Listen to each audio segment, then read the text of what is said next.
And the question is mortgage on investment property a debt that should be removed? And without getting into the weeds around debts, I like to think about debts in three categories.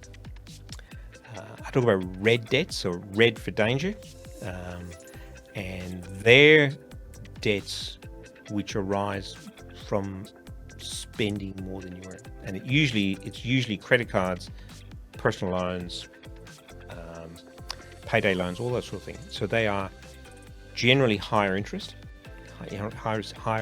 rate, and they're harder to get rid of because not only do you have to set aside money to pay the debt off, but you've got to stop the overspending that got you there in the first place.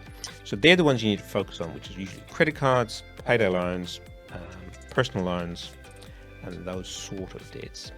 Then we look at amber debts, so amber for caution.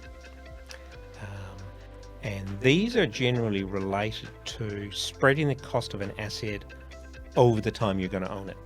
So your home loan, your car loan, for example, they're generally lower relatively interest rates, and you're spreading the cost of an asset. So they're ones that are a bit less critical. Clearly, if you've got a very high interest rate car loan, that might be something to have a look at. But generally, it's good to let these things, as long as you're comfortable with them, run with the asset they're funding. So that's amber debts. And then there's green debts. And if anyone's recently done their driving test, you'll know that green does not mean go. It means proceed if the way is clear or it's safe to do so. So green debts are debts that help you grow your income or asset base. So things like HECS, investment loans, and these definitely should be the last ones to go. So they're helping you grow your asset base and your future income, and they're generally tax deductible. So in the order of operations, red first, then amber, then green, but probably want to be focusing a bit more investment rather than getting rid of your green debts.